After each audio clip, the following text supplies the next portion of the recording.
This time on Documentify TV. In a Somerset field, a metal detector beeped. The man digging expected another corroded coin. He pulled 1.7 ounces of solid gold from the dirt. A Roman ring that had waited 17 centuries underground. It came out pristine. Gold doesn't corrode. So after 1700 years, it needed almost no cleaning. Flecks of red Somerset soil still sit in the carving.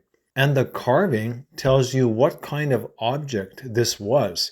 Set into the gold is a blue-black gemstone, hand cut in reverse, showing Victoria, the Roman goddess of victory, driving a two-horse chariot. This was a signet ring, a seal of power.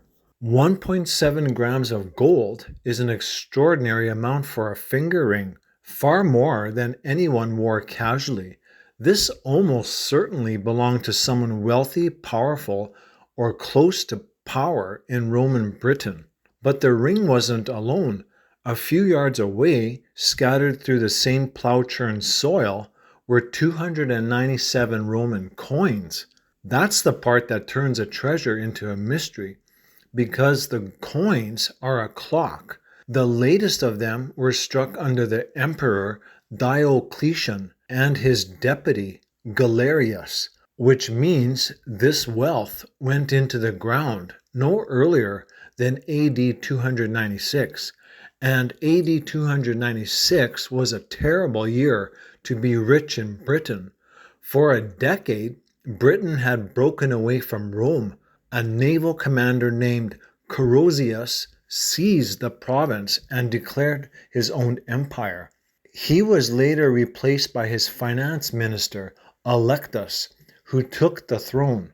Then, in AD 296, Rome came back. A legitimate Roman army crossed the channel under cover of fog, defeated Allectus in battle, and began moving against those who had served the breakaway regime. Now look again at those 297 coins. Almost none carry the faces of the rebels Carausius or Allectus. They overwhelmingly show the legitimate emperors, the men now reconquering the island. That's not random. Someone curated this.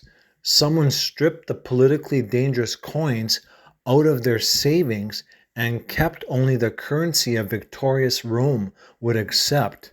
This was a person who knew the purge was coming and was trying to survive it.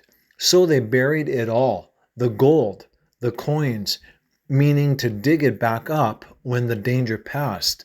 They never came back. We don't know their name. We don't know if they were punished, exiled, or lost in the chaos. The only person who knew where this fortune lay never returned, and the ground kept the secret for 1700 years. The man who finally found it, a former soldier, reported it under British law. It was valued at £78,000. Enough he paid off his mortgage and now works fewer days. But the ring still holds the question. Wealth hidden this carefully was hidden by someone certain they'd return. What happened to them in the months after Rome took Britain back, that part is still buried. And if this ring shows Roman power buried in Britain, another discovery shows Roman power translated into something stranger, an emperor shown as a pharaoh in Egypt. That's it for today's video, folks. See you next time, right here on Documentify TV.